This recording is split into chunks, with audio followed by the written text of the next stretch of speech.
اس video کو دیکھیں، اسے لائک کریں، اسے شیئر کریں، اسے تمام لوگوں تک پہنچائیں اور آپ اپنے کامنٹ سے ہمیں Contact آگاہ کیجیے تاکہ ہم مزید اپنے 0346820751. ویڈیوز میں بہتری پیدا کر سکیں۔ اعوذ باللہ من الشیطان الرجیم، بسم اللہ الرحمن الرحیم۔ کامران شہزاد صدیقی آپ سے مخاطب۔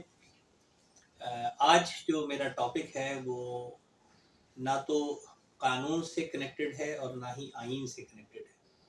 بلکہ آج میں گفتگو کروں گا اپنے ملک کے بہادر، غیور، غیرت مند، سمجھدار، محب وطن 22 کروڑ پاکستانیوں کے لیے۔ موضوع بڑا سادہ ہے، لیکن اس موضوع سے واقفیت عوام کے لیے اتنی ضروری ہے کہ وہ یہ سمجھ سکیں کہ کیا غلط ہے کیا صحیح ہے۔ ہمارے ملک میں 75 سال سے جمہوریت اور آمریت کا کھیل کھیلا جا رہا ہے۔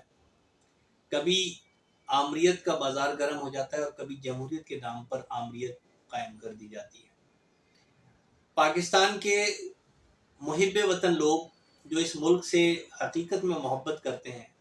وفادار ہیں، وہ بیچارے مختلف لوگوں کو اپنا رہنما سمجھ لیتے ہیں۔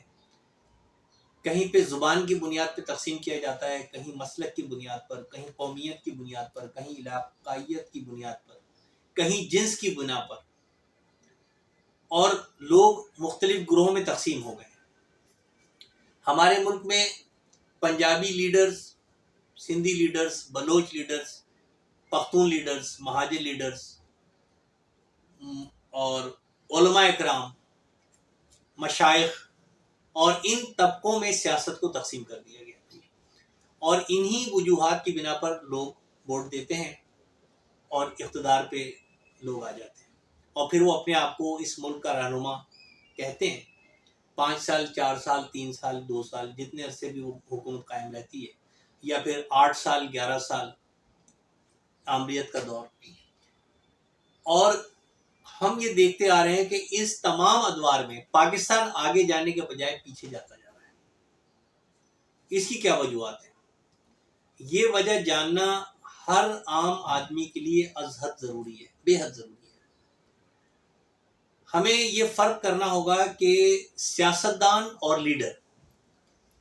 لیڈر کون ہوتا ہے اور سیاستدان کون ہوتا ہے۔ ہم آج سے جو یہ سیریز شروع کر رہے ہیں، ہو سکتا ہے 2-4 ویڈیو اس پہ بنے، کیونکہ تھوڑا طویل ٹاپک ہے۔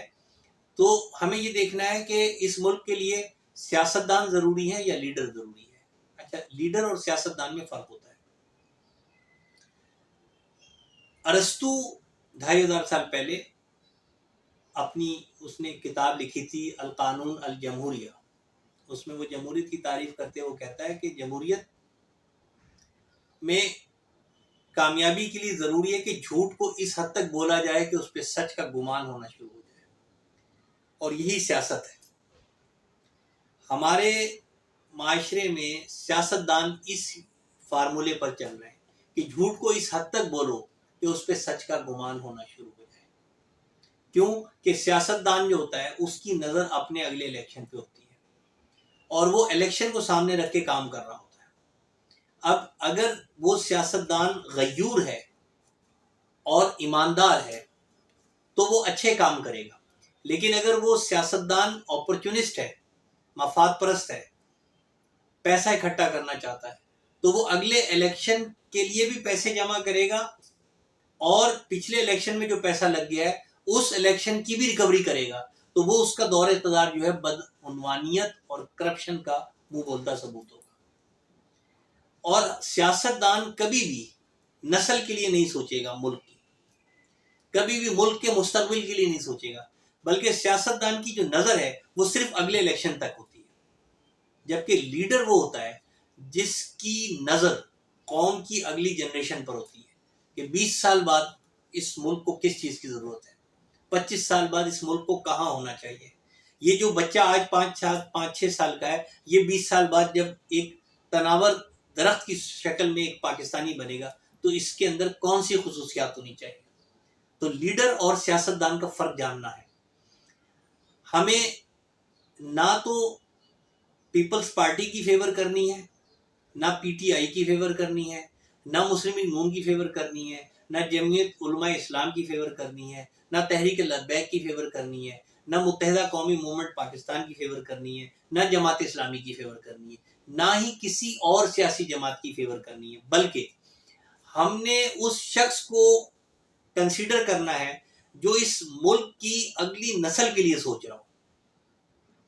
جس کی نظر اس ملک کے مستقبل پر ہو، نہ کہ اگلے الیکشن پر۔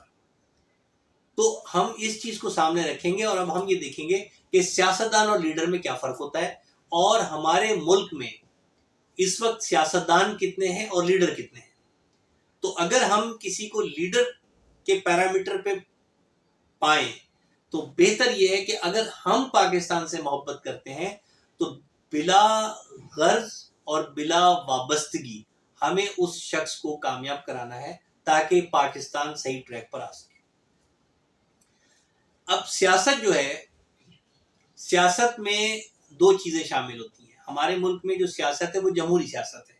ویسٹرن کنٹری کی سیاست کا نام ہم دے رہے ہیں، لیکن ویسٹرن کنٹری کے سیاستدان اپنے ملک کے لیے سوچتے ہیں۔ ہمارے ملک کے سیاستدان صرف اپنے اگلے الیکشن کو سوچتے ہیں کہ ہم نے اگلا الیکشن کیسے جیتنا ہے، 2 نمبر طریقے سے جیتنا ہے، الیکشن میں جو ہے وہ ریگنگ کر کے جیتنا ہے، ہم نے ہر حال میں الیکشن جیتنا ہے، ہم نے جعلی ووٹ ڈلوا کے الیکشن جیتنا ہے، ہمیں اگلا الیکشن ہر حال میں ہمیں اقتدار میں آنا ہے، کیونکہ ہمارا پچھلے الیکشن میں بڑا خرچہ ہوا ہے، ہم نے خرید و فروخت کرنی ہے، ہم نے لوگوں کو خریدنا ہے، سینیٹر کو خریدنا ہے، ہم نے قومی اسمبلی کے ممبرز کو خریدنا ہے۔ 30 کروڑ 50 کروڑ روپے ایک ایم این اے اور ایک سینیٹر کو دیے جاتے ہیں، اور یہ جو سیاست ہے یہ اس ملک کو گھن کی طرح کھا گئی ہے، اور ملک کا جو استحکام ہے وہ کھوکھلا ڈھانچہ بن کے کھڑا ہوا ہے، یہ کسی بھی وقت کولیپس ہو کے گر سکتا ہے۔ یہی وجہ ہے کہ 22 کروڑ عوام صرف مہنگائی کا رونا رو رہے ہیں اور مہنگائی کو فیس کر رہے ہیں۔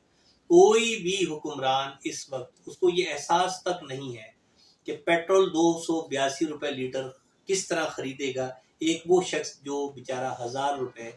یا 800 روپے روز کماتا ہے، جس کے 3-4 بچے ہیں، جو کرائے کے مکان پہ رہتا ہے، وہ کس طریقے سے 16 اور 18 اور 20 اور 22 روپے کا یونٹ بجلی استعمال کرے گا، وہ کیسے گیس کا میٹر کا آپ نے رینٹ بڑھا کے 40 روپے سے حال ہی میں آپ نے 500 روپے کر دیا ہے، وہ کیسے دے گا، وہ کیسے 200 روپے کلو آلو خریدے گا، 300 روپے کلو پیاز خریدے گا، وہ کس طریقے سے گوشت خریدے گا 1200 روپے کلو کا، وہ کیسے چینی خریدے گا، گھی وہ کیسے 700 روپے کا کلو خریدے گا، وہ کس طریقے سے اپنا بجٹ بنائے گا۔ اس پر کوئی حکمران سوچنے کے لیے اس لیے تیار نہیں ہے کہ ہمارے حکمران سیاستدان ہیں، اور سیاستدان کی نظر صرف اگلے الیکشن پر ہوتی ہے، ان کو اس سے غرض نہیں ہوتا کہ عوام کن مسائل کا شکار ہے۔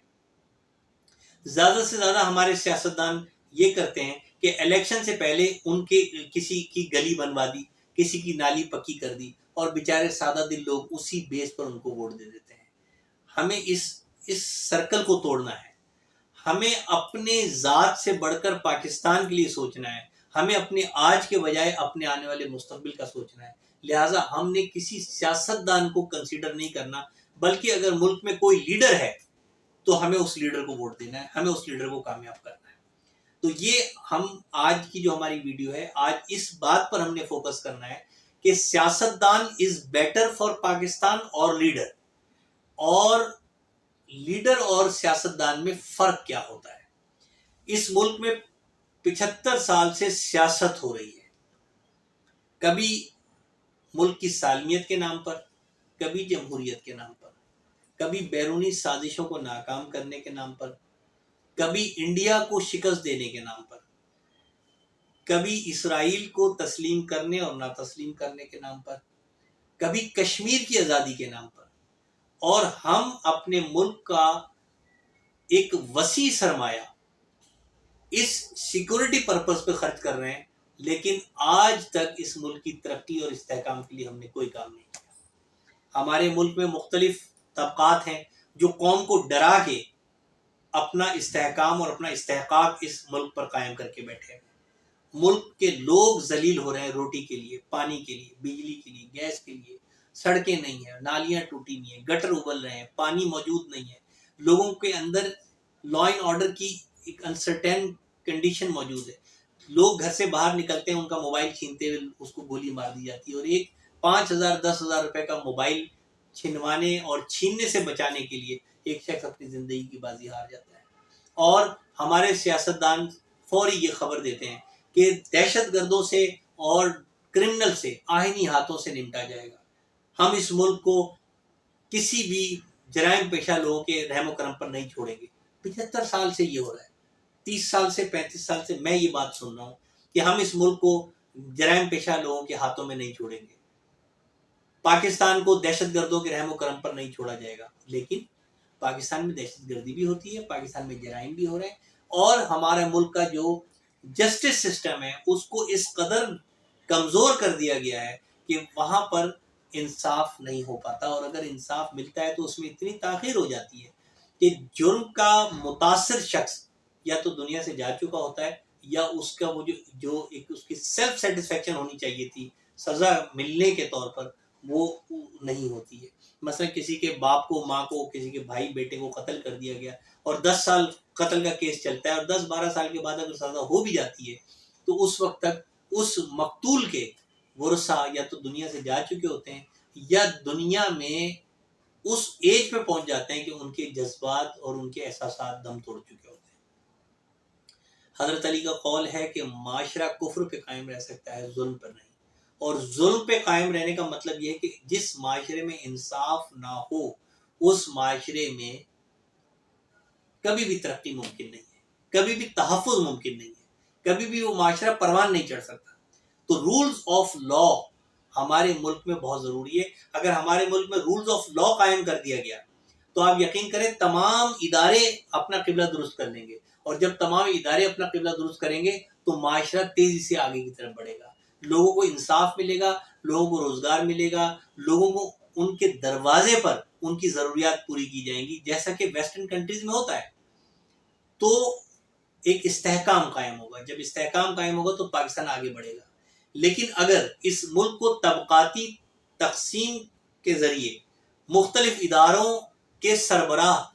ارب پتی، کروڑ پتی اور کھرب پتی بن جائیں اور عام آدمی روٹی کو ترسے، تو وہ ملک بنانا ریپبلک بن جاتا ہے۔ پاکستان میں اس ٹائم بہت ضرورت ہے کہ پاکستان میں نظام انصاف کا بول بالا کیا جائے، رولز آف لا قائم کیا جائے، ملک میں قانون کی رٹ کو قائم کیا جائے، اداروں کو آئین کے انڈر لایا جائے، اداروں کے سربراہوں کو قانون کے نیچے لایا جائے۔ کوئی بھی ملک کا سربراہ کسی ادارے کا آئین سے بالاتر نہیں ہے۔ اگر کوئی شخص خود کو آئین اور قانون سے ماورا سمجھتا ہے، اگر کوئی شخص خود کو قانون اور آئین سے اوپر سمجھتا ہے، چاہے وہ شخص وزیر اعظم ہو، چاہے صدر مملکت ہو، چاہے وزراء ہوں، چاہے ججز ہوں، چاہے جرنیلز ہوں، چاہے صحافی ہوں، چاہے وکلا ہوں، یا چاہے بیوروکریٹس ہوں، کوئی بھی شخص اگر اپنے آپ کو آئین اور قانون سے اوپر سمجھتا ہے تو اس کا مطلب یہ ہے کہ وہ محب وطن پاکستانی نہیں ہے، اور اس کے شر سے بچا جائے۔ اس سوچ کو ہمیں اس قدر مضبوط کرنا ہے کہ ہر آدمی اس بات کو سمجھے اور اس پر آواز اٹھائے اور یونٹی پیدا کرے اپنے اندر کہ پاکستان اور پاکستان کے آئین سے اوپر نہ تو کوئی ادارہ ہے، نہ کوئی فرد ہے، نہ افراد ہے، نہ گروہ ہے، نہ جماعت ہے، نہ کوئی طبقہ ہے، نہ کوئی انسٹیٹیوشن ہے۔ ہر ادارہ، ہر فرد، ہر گروہ، ہر سیاسی جماعت،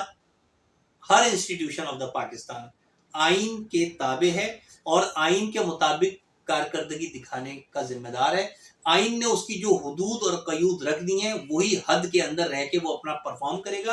اور اگر وہ غلط کرے گا تو اس پر تنقید کرنا اس ملک کے شہری کا اختیار ہے، اس کا حق ہے۔ کیوں کہ اس شہری کے ووٹ سے وہ اس ادارے کا سربراہ یا اس ادارے کے افراد تنخواہ لیتے ہیں۔ لہذا ہر سرکاری افسر،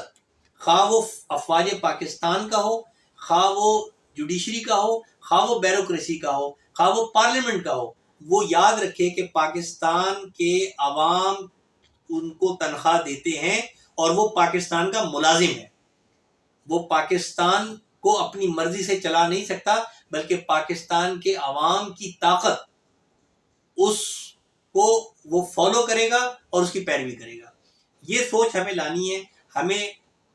یہ شعبدہ باز سیاستدانوں سے جان چھڑانی ہے. ہمیں کوئی لیڈر تلاش کرنا ہے، یا ہم یہ دیکھیں کہ اس ملک میں وہ کون شخص ہے جو ملک کی نئی نسل کے لیے، جو ملک کی اگلی نسل کے لیے سوچ رہا ہے. وہ کون ہے جو اس ملک کے دین اسلام کی امپلیمنٹیشن کے لیے کوششیں کر رہا ہے. ہم نے اس کا ہاتھ مضبوط کرنا ہے، خواہ وہ کوئی بھی ہو.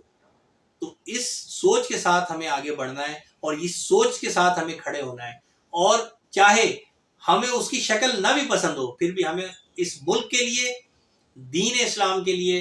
اور پاکستان کے آئین کے لیے ہمیں اس کے ہاتھ مضبوط کرنے ہیں. مجھے امید ہے کہ یہ ایک عام آدمی کی آواز ہے، اور اس عام آدمی کو یہ سوچنا ہے کہ گزشتہ 75 سالوں میں کن کن لوگوں نے حکومت کی اور ان کے دور میں کیسا نظام رہا. اور آج اگر ملک انتہائی تنگ دستی اور پریشانی کے عالم میں ہے تو یہاں تک لانے میں کن لوگوں کا ہاتھ ہے، اور وہ کون لوگ ہیں جو کنگلے کلاش ہوتے تھے اور کروڑ پتی، ارب پتی اور کھرب پتی ہو گئے ہیں، اور اتنا پیسہ ہوا ہے ان کے پاس کہ ان کو یہ پتہ ہی نہیں کہ ان کی دولت کتنی ہے، اور پھر بھی وہ عام آدمی کی بات کر رہے ہیں، جبکہ عام آدمی بھوک سے مر رہا ہے. ان کو اس بات کا احساس نہیں ہے. یہ وہ لوگ ہیں پاکستان میں جو لوگ ارباب اقتدار ہیں. یہ وہ لوگ ہیں کہ جو ابھی بیٹھے بیٹھے سوچیں گے کہ دوپہر کا کھانا دبئی میں کھائیں گے تو اسپیشل جہاز میں جا کے وہ دبئی کھانا کھا کے واپس آ جاتے ہیں. یہ وہ لوگ ہیں کہ اگر مری اسلام آباد میں بیٹھے ہوئے اور ان کو پائے کھانے لاہور کے تو وہ ہیلی کاپٹر بھیج کے پائے منگوا لیتے ہیں. کون ایسا شخص ہے جو اس ملک کے لیے سوچ رہا ہے؟ ہم نے اس کے ہاتھ مضبوط کرنے ہیں، اور ان شعبدہ باز سیاستدانوں سے ہم نے جان چھڑانی ہے. یہ ہمیں بیچ چکے ہیں، ہمارے بچوں کو بھی بیچ چکے ہیں، ہماری اگلی نسلیں گروی رکھی جا چکی ہیں. لہٰذا اگر آپ نے آج بھی ہوش کے ناخن نہ لیے تو پھر ہمارا تذکرہ بھی نہ رہے گا داستانوں میں. مجھے امید ہے کہ آپ کو یہ ویڈیو سمجھ آئے گی. آپ اس کو پاکستان سے محبت کی خاطر آگے بڑھائیں، ہر ایک سے شیئر کریں تاکہ ہر شخص اویئرڈ ہو جائے اور اپنے ملک کے لیے کھڑا ہو جائے. بہت شکریہ.